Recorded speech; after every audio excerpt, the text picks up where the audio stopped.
राधे राधे दोस्तों, कैसे हैं आप सब।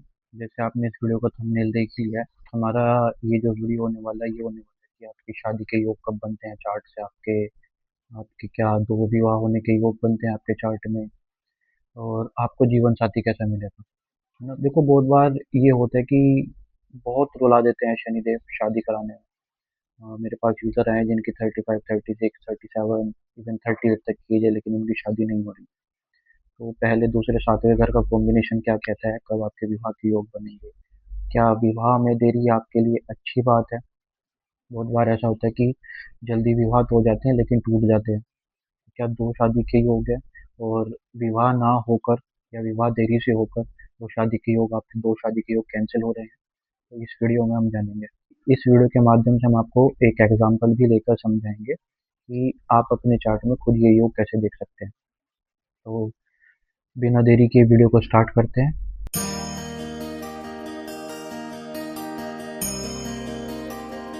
पहला जो योग है वो योग क्या कहता है, वो योग कहता है कि सेवेंथ हाउस का लॉर्ड जिस भी राशि में होगा आपके लगन चार्ट में, या वो सेवेंथ हाउस का लॉर्ड D9 चार्ट में आपके जिस भी राशि में होगा, उसमें से जो भी ग्रह बली होगा। फॉर एग्जाम्पल, अगर किसी का सेवेंथ हाउस का लॉर्ड जुपिटर है और वो बैठा है मीन राशि में, है ना, तो मीन राशि का लॉर्ड जुपिटर ही बन जाता है। और D9 चार्ट में वो जुपिटर जाके बैठ गया कर्क राशि में, चंद्रमा। तो चंद्रमा और गुरु बृहस्पति में जो भी सबसे स्ट्रोंग होगा उसकी दशा अंतर दशा में विवाह के योग बनते हैं। दूसरा नियम कहता है कि जब भी गुरु बृहस्पति आपके चार्ट में, जो गोचर का चार्ट चल रहा हो, जो अभी ग्रह का ट्रांजिट चल रहा है, उसमें गुरु बृहस्पति जो आपके लगन हाउस में सेवेंथ हाउस में जो राशि पड़ती है उससे त्रिकोण हो जाए गोचर में अपने गुरु बृहस्पति, तब भी विवाह के योग बनते हैं। फॉर एग्जाम्पल, आपके सेवेंथ हाउस की जो राशि है, सेवेंथ हाउस की राशि सपोज कीजिए तुला है, जिसके स्वामी शुक्र है। तो शुक्र बैठ गया पांचवें भाव में और गुरु बृहस्पति आ गया लगन में पहले भाव में। तो 1, 5, 9 का एक त्रिकोण होता है। तो गुरु बृहस्पति विवाह का जो आपका स्वामी है शुक्र, उससे त्रिकोण होकर बैठा है। 1, 5, 9 का एक त्रिकोण होता है। दूसरा भाव, छठा भाव, 10वां भाव, ये अलग त्रिकोण होता है। तो जब त्रिकोण हो जाता है गोचर में, जब ये स्थिति बनती है, तब भी विवाह के योग बनते हैं। तीसरा नियम ये कहता है कि चंद्रमा और शुक्र में जो भी बलि होगा, चंद्रमा और शुक्र में जो भी बलि होगा, जब भी उससे त्रिकोण में गुरु बृहस्पति आ जाएंगे तब भी विवाह के योग बनते हैं।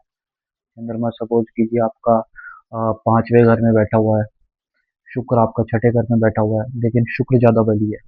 तो अगर चंद्रमा पांचवें घर में बैठा है, गुरु बृहस्पति लगन में बैठा है, तो 1, 5, 9 का त्रिकोण हो गया, लेकिन चंद्रमा से बली शुक्र है। तो गुरु बृहस्पति जब 2 नंबर के भाव में जाएंगे, आपके दूसरे भाव में जाएंगे, है ना, तो वहां से 2 नंबर का, 6 नंबर का और 10 नंबर का त्रिकोण पूरा होगा। तो गुरु बृहस्पति 2 नंबर के भाव में आपके चले गए। शुक्र आपका चंद्र शुक्र में शुक्र बली था जो छठे भाव में बैठा था, तो एक ही त्रिकोण में आ गए हैं गुरु और शुक्र। तब आपके विवाह के योग बनेंगे। ऐसे टाइम पे भी विवाह संपन्न होते हैं। अब दूसरा नियम क्या कहता था कि चंद्रमा और शुक्र में जो ग्रह बली होगा उसकी दशा अंतर दशा में तथा उससे त्रिकोण जब गुरु बृहस्पति बैठ जाएगा तब विवाह व्यक्ति का देखा गया है। अगर हम इस चार्ट में देखें तो इस चार्ट में आप देखिए जो गोचर चल रहा है, जिनका लगन का चार्ट है, गोचर में भी गुरु बृहस्पति यहाँ बैठे हुए हैं मिथुन राशि में इनके लगन में। तो यहाँ से जो त्रिकोण बनता है वो बनता है पहला, पांचवा और नौवा। शुक्र, अब आप देखिए कि चंद्रमा अस्त भी है और चंद्रमा की डिग्री कमजोर है।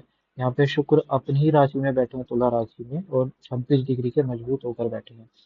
तो गोचर में जब शुक्र 11वें भाव में गया था, 11 नंबर की राशि में, 11वां भाव नहीं 11 नंबर की राशि में, तो उस समय इनका विवाह पक्का हुआ था।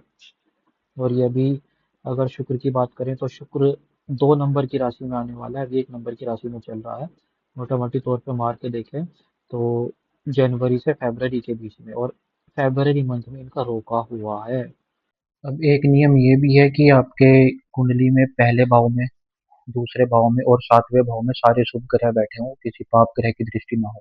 अगर पाप ग्रह की दृष्टि होती है, जैसे 1 की दृष्टि है तो थोड़ा लेट, 2 की है तो और लेट, 3 की है तो और ज्यादा लेट। तो पहला भाव जो आपका लगन भाव है, दूसरा भाव जो परिवार का भाव है, परिवार में वृद्धि भी देखी जाती है, और सातवां भाव जो विवाह कारक भाव है। इन तीनों भावों में अगर शुभ ग्रह बैठे हैं और किसी पाप ग्रह की दृष्टि नहीं है, तो ऐसे व्यक्तियों के जीवन में विवाह जल्दी संपन्न होता है। अब एक नियम ये भी है कि आपके कुंडली में पहले भाव में, दूसरे भाव में और सातवें भाव में सारे शुभ ग्रह बैठे हों, किसी पाप ग्रह की दृष्टि ना हो। अगर पाप ग्रह की दृष्टि होती है, जैसे 1 की दृष्टि है तो थोड़ा लेट, 2 की है तो और लेट, 3 की है तो और ज़्यादा लेट। पहला भाव जो आपका लगन भाव है, दूसरा भाव जो परिवार का भाव है, परिवार में वृद्धि भी देखी जाती है, और सातवां भाव जो विवाह कारक भाव है। इन तीनों भावों में अगर शुभ ग्रह बैठे हैं और किसी पाप ग्रह की दृष्टि नहीं है, तो ऐसे व्यक्तियों के जीवन में विवाह जल्दी संपन्न होता है। शनि जो पाप ग्रह है, शनि पाप ग्रह इनके सप्तम भाव में बैठ गए। दूसरा, दूसरे भाव में इनके केतु बैठ गए। और पहला भाव बुध जो इनके लगन का लॉर्ड है, वो अस्त है, डिग्री भी कम है और सूर्य से अस्त भी है।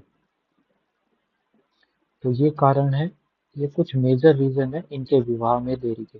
हम सिर्फ इस भाव पे नहीं कह सकते कि शनि विवाह भाव में बैठा है तो विवाह देरी से होगा, बाकी कारण भी हमें पता होने चाहिए। चलिए, इनका रोका तो जैसे हमने बताया कि फरवरी 2026 में हो चुका था। फरवरी 2026 में शुक्र यहाँ थे और गुरु गोचर में 3 नंबर की राशि में चल रहा है। ये त्रिकोण से है ना, तो जैसे त्रिकोण में शुक्र था जो मजबूत है, शुक्र चंद्रमा में जो ग्रह मजबूत होगा, उससे त्रिकोण आने पे गुरु बृहस्पति जब आते हैं तो विवाह पक्का कराते हैं। फरवरी मंथ में ये योग बना था और फरवरी में इनका रोका हो गया था। अब इनका विवाह होगा कब? इनका रोका हुआ है, विवाह इनका कब हो? जब भी सप्तम भाव की राशि, सप्तम भाव की राशि कौन सी है? सप्तम भाव में अगर आप यहाँ देखेंगे तो सप्तम भाव में राशि पड़ती है धनु राशि, जिसके स्वामी गुरु बृहस्पति खुद है। तो जब भी सप्तम भाव की राशि से गुरु बृहस्पति त्रिकोण में जाएंगे, सप्तम भाव की राशि से गुरु बृहस्पति जब भी त्रिकोण में जाएंगे, यानी कि इस भाव से त्रिकोण कौन सा बनता है? इससे बनता है त्रिकोण 11वां और हमारा तीसरा का। ठीक है, इस त्रिकोण में जाएंगे तो गुरु बृहस्पति, आप सबको पता है, गुरु बृहस्पति का गोचर होने वाला है दूसरे भाव में जून में, है ना, और 2027 के आसपास गुरु बृहस्पति सिंह राशि के रिजल्ट देना शुरू करेंगे, जैसे गुरु बृहस्पति इस राशि में आ जाएंगे। तो इस व्यक्ति का जो विवाह तय हुआ है, वो विवाह 2027 की ऐप का ही तय हुआ है। आपको ये करना है, आप हमारे चैनल को सब्सक्राइब करेंगे, वीडियो को लाइक करेंगे और अपनी डिटेल्स ना नीचे जो कमेंट बॉक्स दिया होगा, कमेंट बॉक्स में अपनी डिटेल्स डालें।